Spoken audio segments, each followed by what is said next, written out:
In this video, we will discuss about liability as under jurisprudence. So, the very meaning of liability is that the infliction of unjustifiable harm creates liability.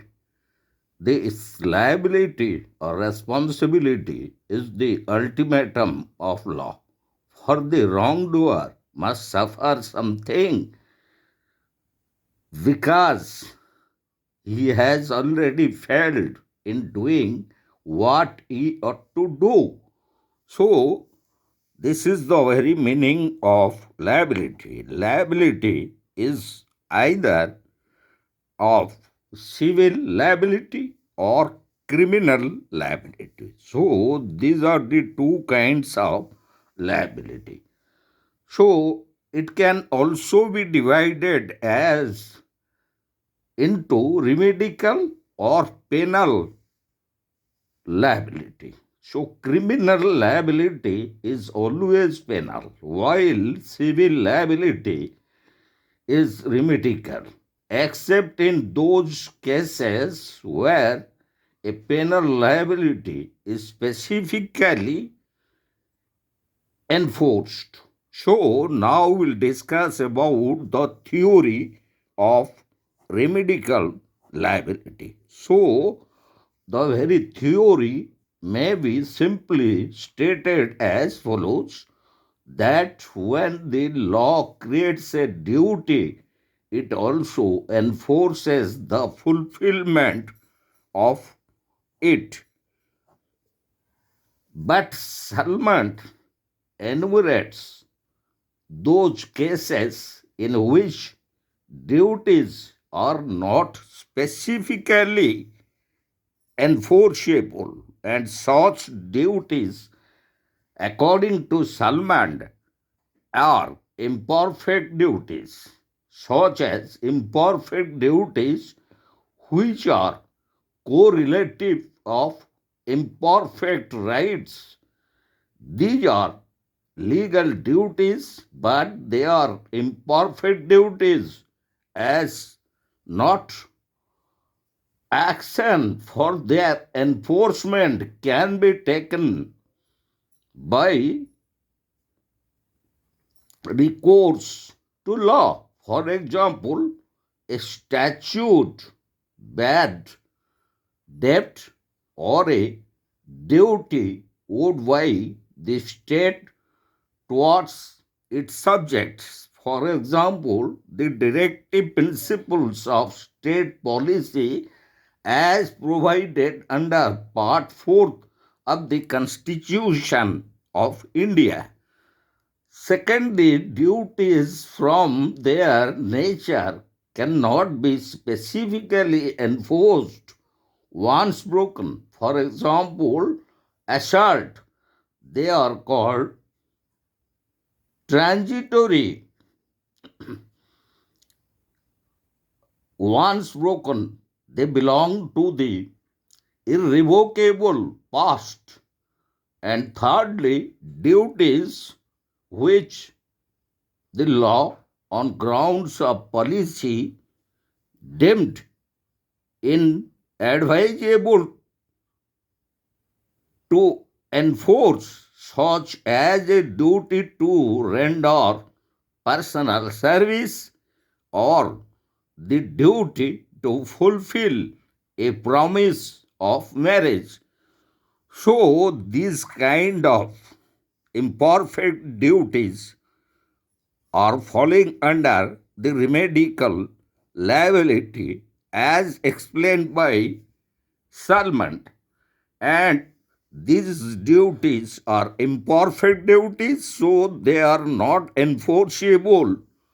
And the second one is the penal liability, and this penal liability concerned with the act is not punishable. It must be accompanied by guilty mind. On this basis, law requires both a wrongful act and a guilty mind. Guilty mind is made up of two mental attitudes, and these are intentions and negligence.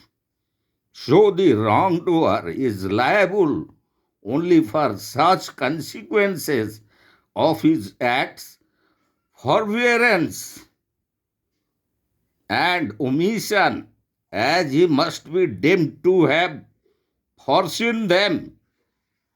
And the second mental attitude for this consequence of his act done with such absence of that care and skill which the person alleged to be negligent was under a duty to manifest in the circumstances towards the person alleging negligence.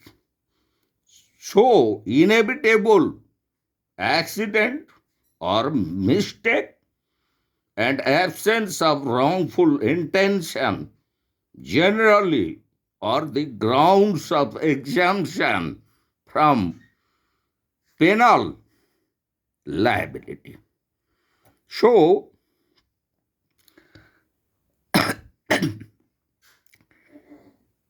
now we'll discuss regarding those human acts and its elements as provided by Professor Keaton.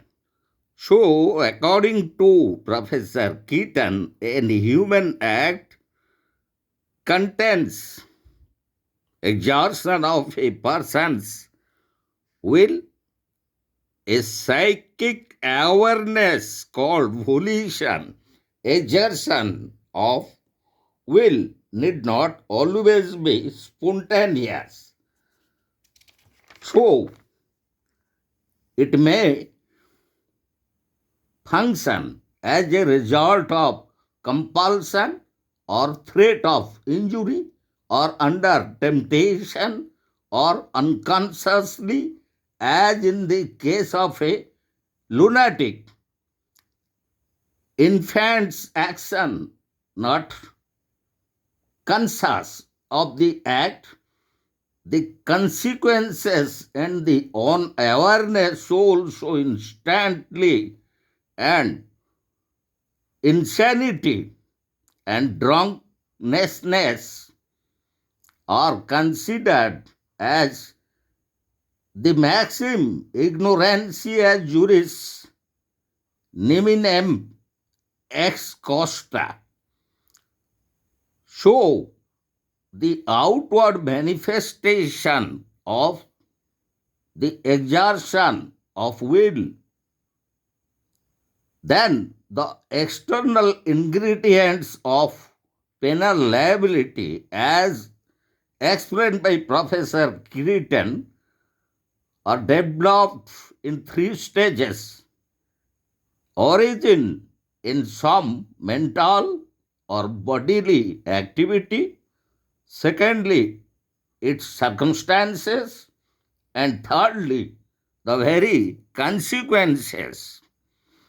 And Salmond classifies all acts as such into the following: positive and negative acts, such as acts of commission and acts of omission. Secondly, internal and external acts, so acts of mind and acts of body. Every external act necessarily involves an internal act as expressed by Salmon. And thirdly, acts as intentional and unintentional when consequences foreseen and desired consequences without men's desire and will. So, this is how Salman classified acts as such: positive and negative acts, internal and external acts, intentional and unintentional acts, and how they lead to certain consequences. And those consequences either desire or will of such consequences, it necessarily involves certain liability, and those liabilities are falling under the very acts of commission or omission of a person and causing certain consequences, either it is foreseen or desired or at the will of the person, which leads to liability, and such liabilities as falling under the theories of penal liability.